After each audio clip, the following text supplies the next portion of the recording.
Ladies and gentlemen, America has come up with a new lame, lazy expression, cooking fatigue. No, see, you got people that are used to always going out and eating and spending money grabbing food to bring home for the family to eat, just fast food and all that stuff. And now you have to think about cooking at home a lot more because COVID is going up in the country. And some of these people were already pathetically lazy even before COVID. So now they're whining about being in the kitchen and cooking. I'm not going to whine about that. I never had an issue with that ever, even long before COVID. Oh, okay. So now you're going to eat healthier meals and that's depressing you, huh? Silly ass people. So, anyway, this came out on NPR. Once enthusiastic American cooking fatigue simmers as pandemic drags on. So, this is November 15th, 2020. I'm going to play this audio for you. First, there were the endless batches of sourdough bread and banana bread. Americans also bought groceries like never before, taking on elaborate cooking projects to kill time during lockdown and embrace the chance to eat at home more. But almost a year into quarantine, so many of us are just sick of it. Katie Workman is a chef and creator of the recipe website, themom100.com, and we reached her in New Milford, Connecticut. Welcome. Thank you. Nice to be here. So I did it all. Banana bread. At a certain point, we were eating like 3 loaves of self-made sourdough a week. And I have the waistline to prove it. I did the New York Times giant crinkle cookies, but it's hard, right? To cook 3 meals a day ad infinitum. And I like to cook. So what are you hearing about cooking fatigue? Well, it's real.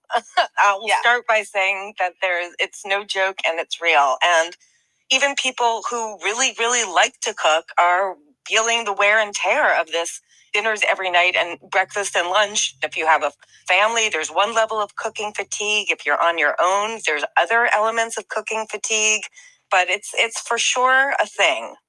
Do you think it's because a lot of the joy of cooking is sort of making meals for others and not just your family? I mean, dinner parties, hosting, and we don't do that these days. I 100% feel that is true. And the reason that I love to cook is because I love to feed people. And I certainly love to feed my family.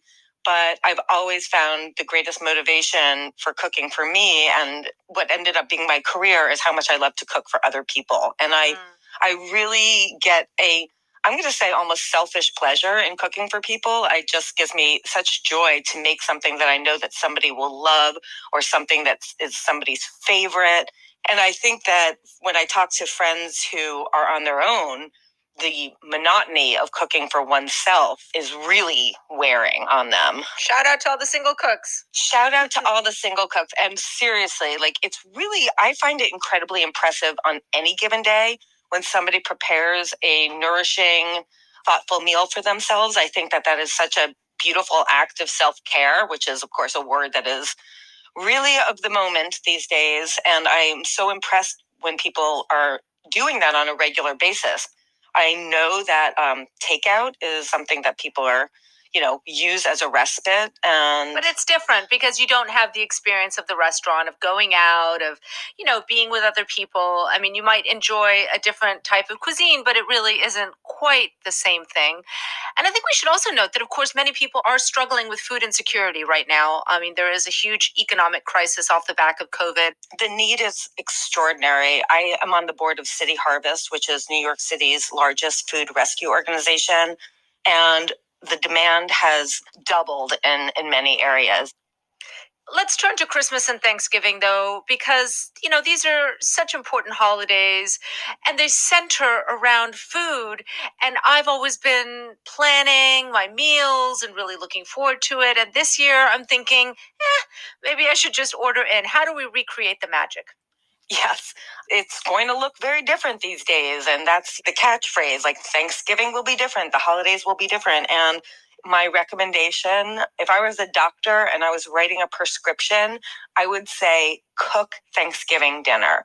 It doesn't matter if you have 8 side dishes, 2 side dishes. It doesn't matter if you're cooking a turkey breast or a whole bird.